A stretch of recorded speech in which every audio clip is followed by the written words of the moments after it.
Hello and welcome to Real Film Snobs. I'm Angela Yeager. I'm pleased to have back with me on the show again, Jason Aguayo. Welcome to the show, Jason. Hello, Angela.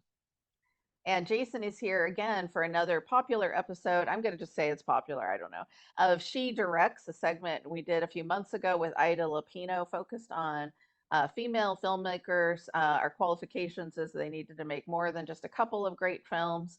And so wanted to introduce the Real Film Snobs audience to some directors they may not have heard of. And then in this case of today's director, one you've definitely heard of, but may not have seen her films for a while or fully appreciate the depth of her films. So today we're focusing on She Directs on the director Penny Marshall, who's more famous in some ways as an actress for her roles in the popular TV series Laverne and Shirley.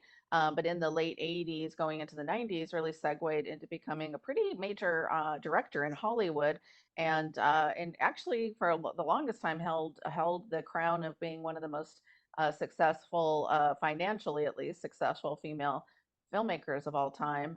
Curious, Jason, if you wanted to start by maybe talking a little bit about why you wanted to pick Marshall for this and what you found interesting about her.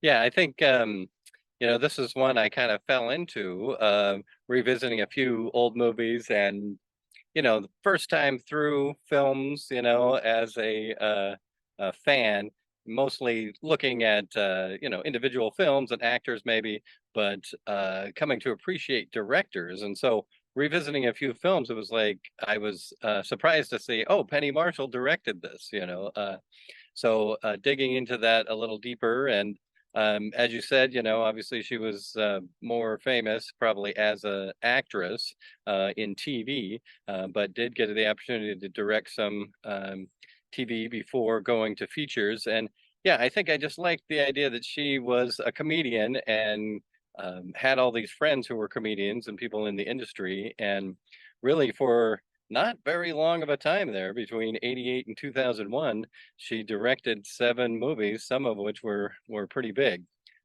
So it kind of fell in line with the She Directs criteria. So this was kind of a low-hanging fruit kind of director. Hmm.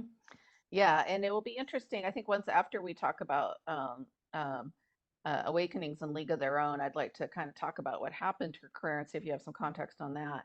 But let's get right into it with her first big movie, which ended up being very big.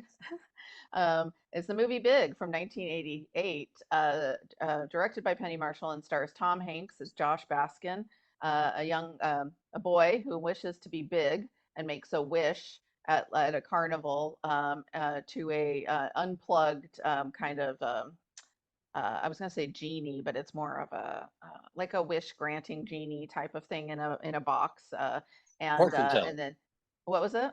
Like a fortune teller. Fortune teller. That's the word I was trying to think of. I couldn't think of the word. Thank you, Jason. Fortune teller, not genie. A fortune teller. And then wishes to be big. And then lo and behold, he gets his wish. And so now he is a 30-something-year-old man who is he's a young boy trapped in a 30-something-year-old man's body. Film also stars Elizabeth Perkins, John Hurd, who's really funny as kind of the bad guy, if you will, Robert Loggia. This film was a huge hit and really turned Tom Hanks into a major film star.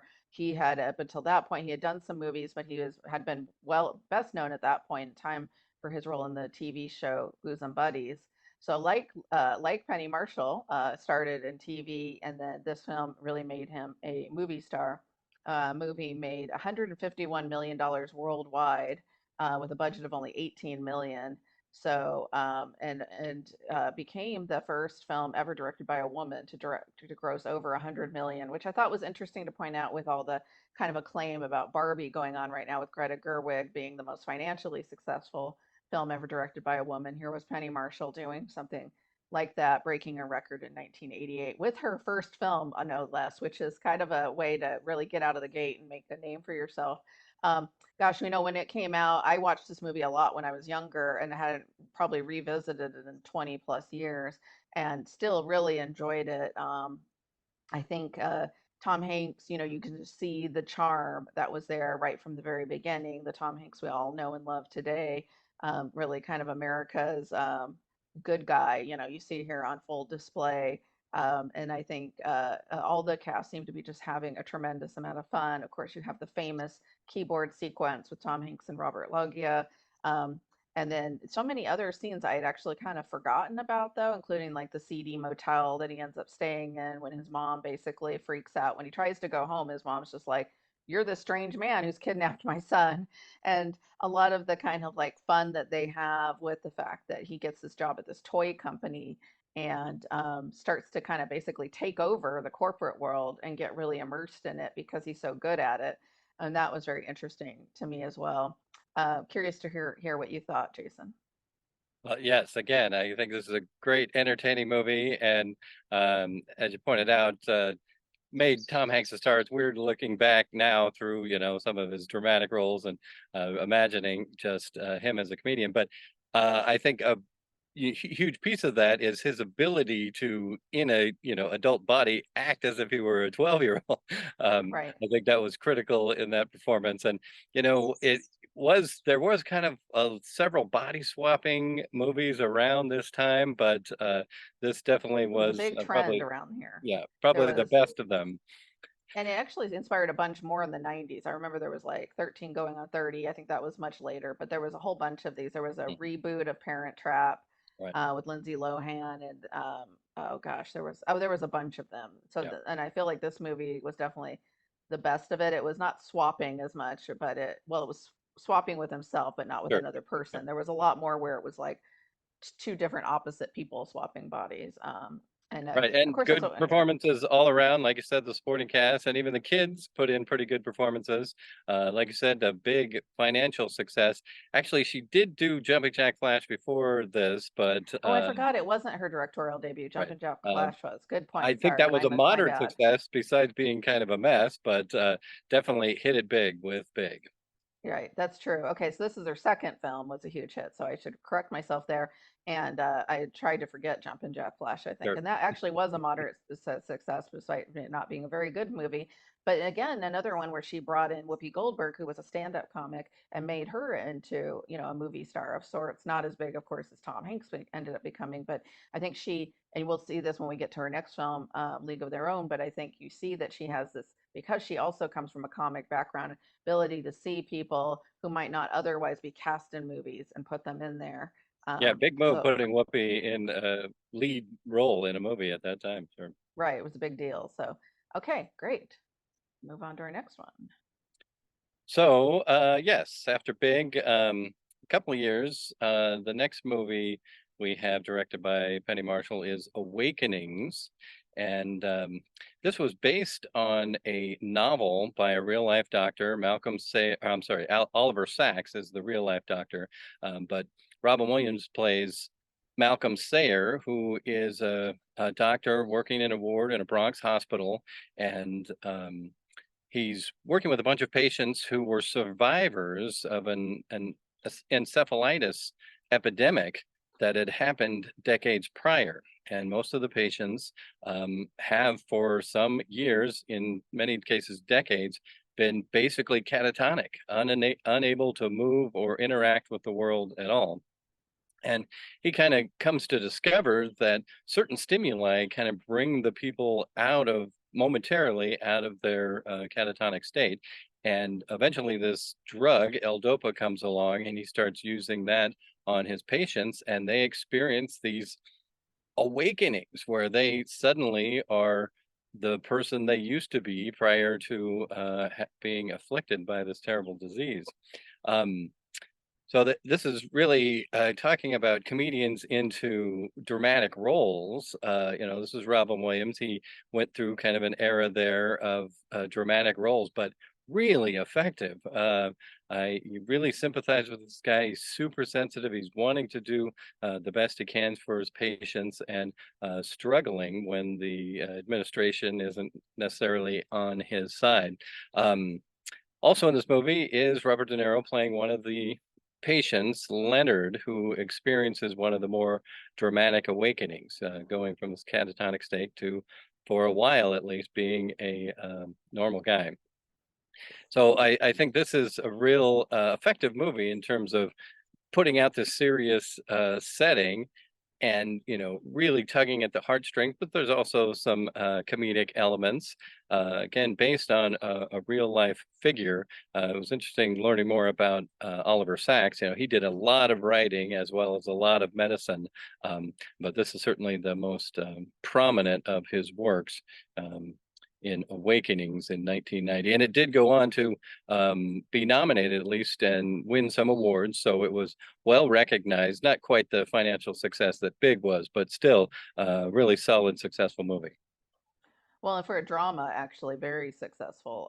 It made quite a bit of money, and like you said, Robert De Niro was nominated for Best Actor. Robin Williams was not, but that's not surprising. Comedic actors are often go under recognized, even when they're doing dramatic roles. This is another one where, again, she puts Robin Williams into a dramatic role. Now he had already been starting to pivot in that direction throughout the 80s. Uh, but you almost have them playing against type in a way because you could sort of imagine the urge to put Robin Williams in the character that's a little bit more unhinged at times.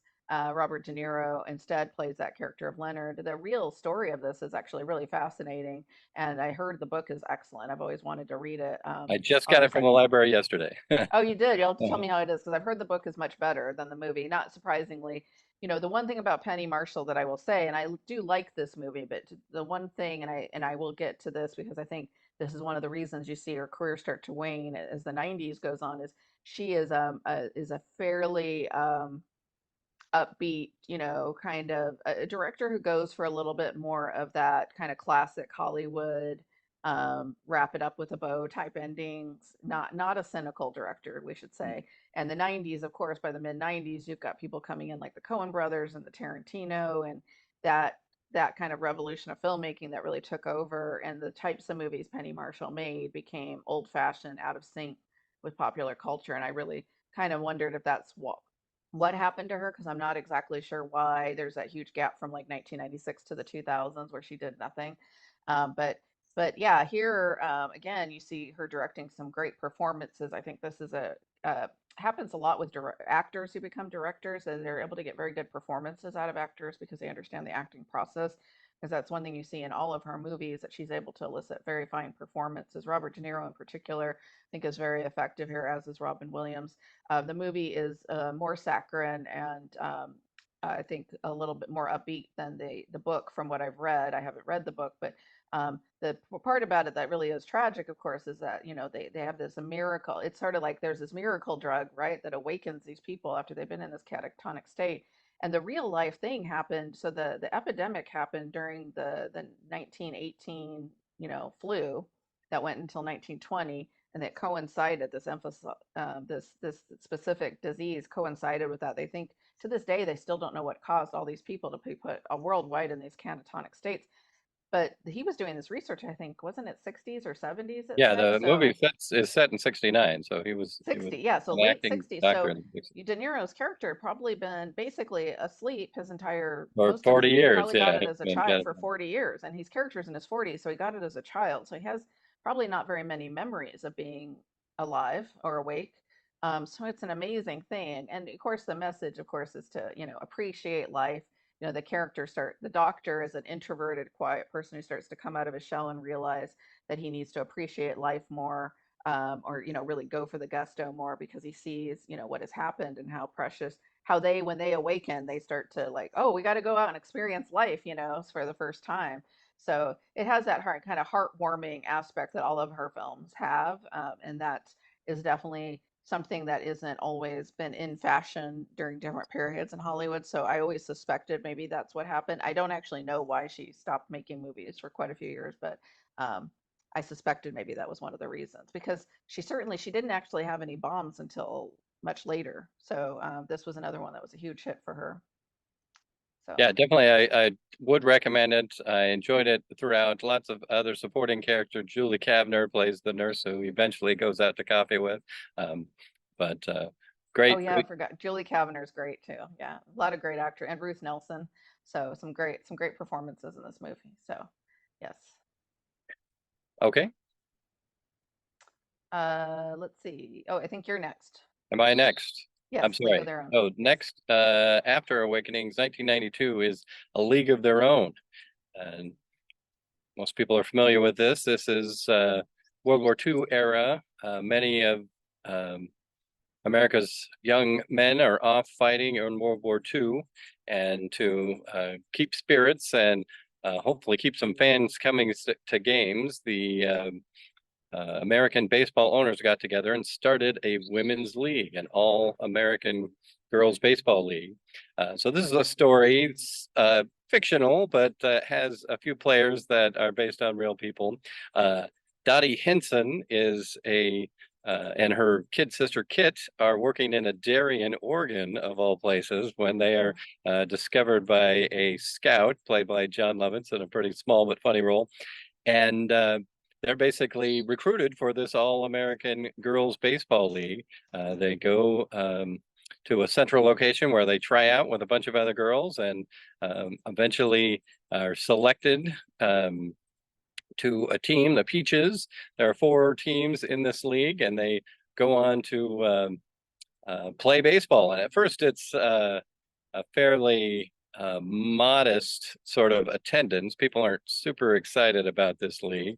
But if you follow along in the movie, they get some photographers from Life magazine and get a few good shots of Dottie making her a fantastic catch, and it starts to draw more and more people to the games. So mostly this is a story about those two sisters and their down and out coach, again played by Tom Hanks. So interesting that turn from big.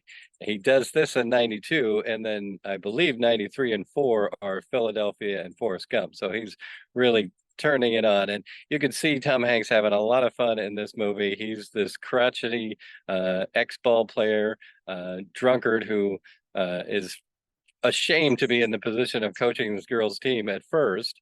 And Dottie, played by Gina Davis, has to kind of manage the team for him. But once they start winning games and drawing some attention, he starts to get a little bit more involved. So lots of fun scenes. They meet a lot of other ball players as they go along, gals from around the country playing different positions. So it's really a feel-good kind of movie as you see these gals start to take on these challenges and overcome. Hugely popular. What did you think, Angela? oh yeah, I like this movie a lot. This was actually a rewatch. My husband had never seen it, so I showed it to him during COVID because we were looking for something light and we were struggling to find something that was recent that we hadn't already seen. And then it came up that he'd never seen League of Their Own, and I was like, "Well, you've never seen League of Their Own? You have to watch this." Surprisingly, it was at that time. I remember it's hard to find. I mean, it's not free on streaming. We had to, I don't know, pay a couple bucks on Amazon, but which is ironic because now Amazon has spun off a TV series that's recent that has not been as successful, based on this movie. And it's a great movie. And one of the things I think makes it really terrific again is she casts a lot of people against that you wouldn't normally cast. So you have Madonna in here, who is not known for being a great actress, but is great in this movie. I think this is her best performance in a movie, just about. And then Rosie O'Donnell, another a Rosie is stand-up, great in this and movie. Rosie is a stand-up comic, also not known for her acting. Is just terrific in this movie, just perfectly cast. Gina Davis is terrific. Lori Petty, even though they don't seem like they'd be sisters at all, nor do they look alike, it works. Kind of the competitive younger sister, older sister dynamic going on there. And I think it's actually one of Tom Hanks' great roles in that. Again, he was playing against type here. Instead of being the likable everyday American hero guy, here he's the, like you said, crotchety alcoholic. Guy with a You famous still like him, line. even though he's such You a still like him, but he's a jerk and he's totally sexist, but eventually kind of, the women win him over, right? And if, there's that great line he has, no, there's no crying in baseball. And that became like the signature, line for the movie. And, and now it seems sort of quaint because it's like, oh, look, women can play sports too. And we know now that we have a lot of badass women who play sports. But, you have to realize this was a time period where that was not always considered the fact. And that's a very common story of World War II, where women went to work in a lot of male-dominated fields, did really well, and then as soon as they weren't needed again, were shoved out.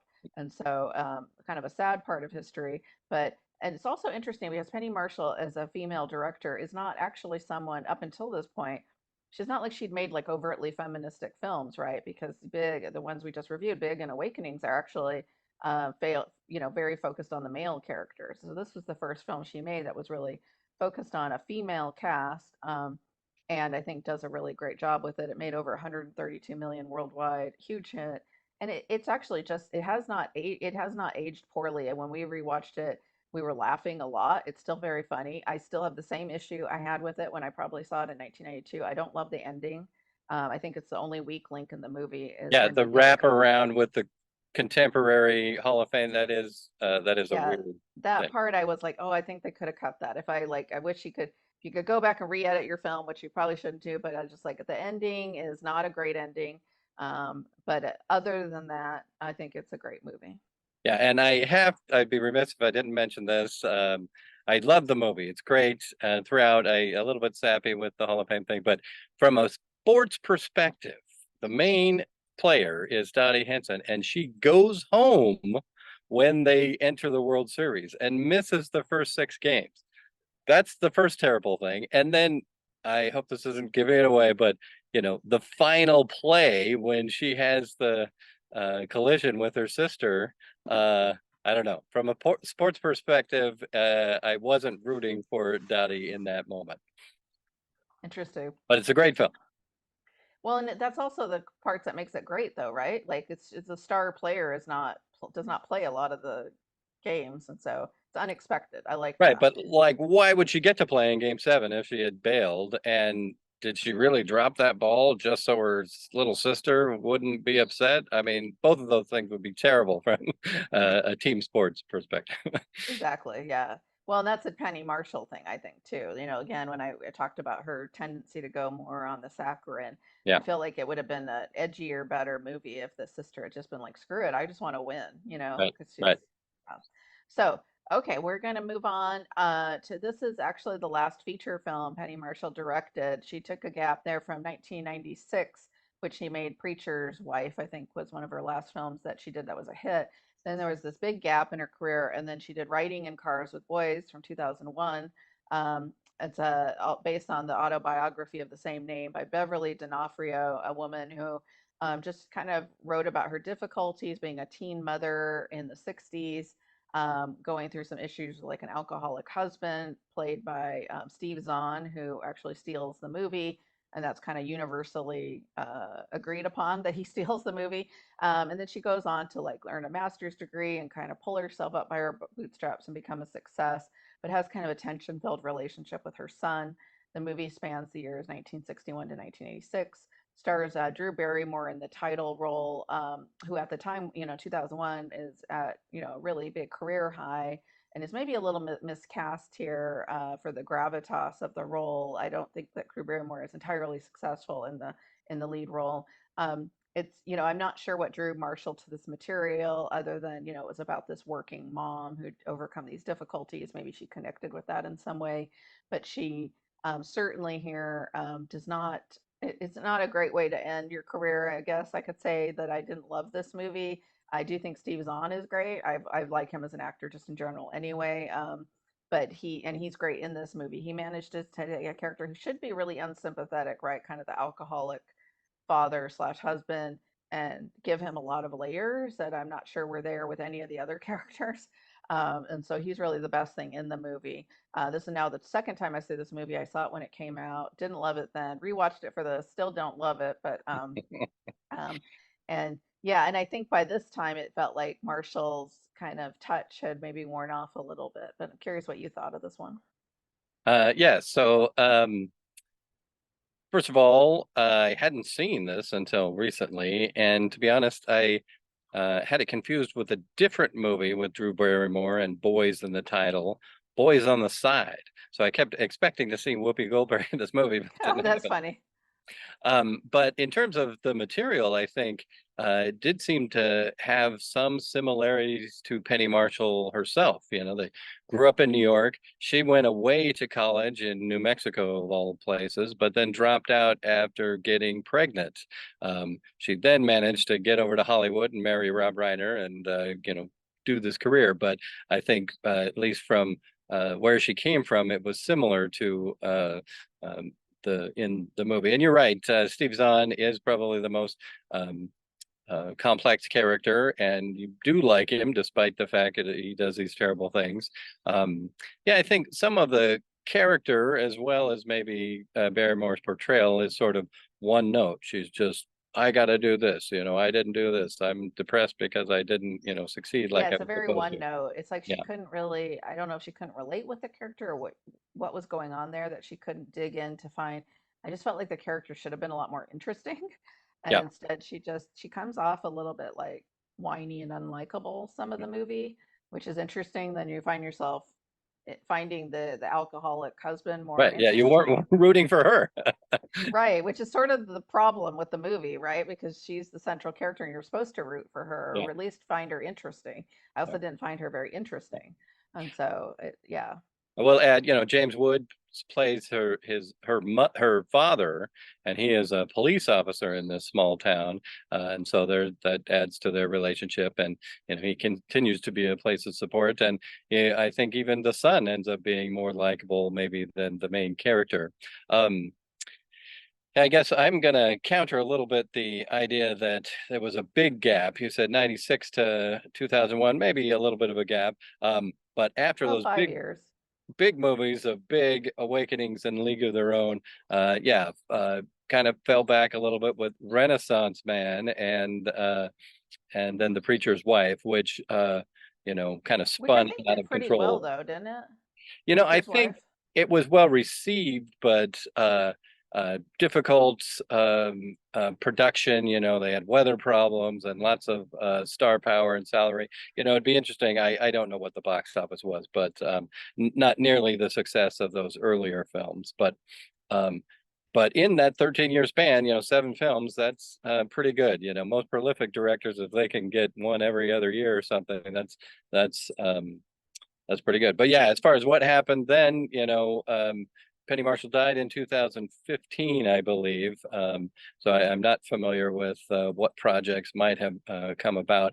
I thought that she was doing some sort of documentary on Dennis Rodman. I might be mistaken. No, that she did do a documentary about him that came out before she died, but I didn't include that because it's a documentary, not a feature film. But yeah, she did do something about him. I'm looking it up. Preacher's Wife, yeah, grossed 56 million, but it cost 60, so it was Yeah, considered, a minor flop, not a huge flop, but underperformed expectations considering the, Whitney Houston, Denzel Washington right, cast. right. I Yeah, remember it being big, an big okay expectation. movie, but it was a remake of The Bishop's Wife, a very popular movie, from the 40s. But so yeah, but that Preacher's Wife was again 96. I think that's what I was getting at with I felt like the types of movies she was making, Preacher's Wife being another example of a, moderately upbeat, kind of traditional Hollywood movie with a fairly nice tied up ending and, a positive, optimistic kind of feeling to it as opposed to the things we see. And Brad's giving me the wrap up sign, Right. so we got to go. So thank you, Jason, so Thank much. you. It was fun. Yeah, it was a lot of fun. Check us out at realfilmsnobs.com and make sure to subscribe to our YouTube page. As always, thank you and have a great day and great week.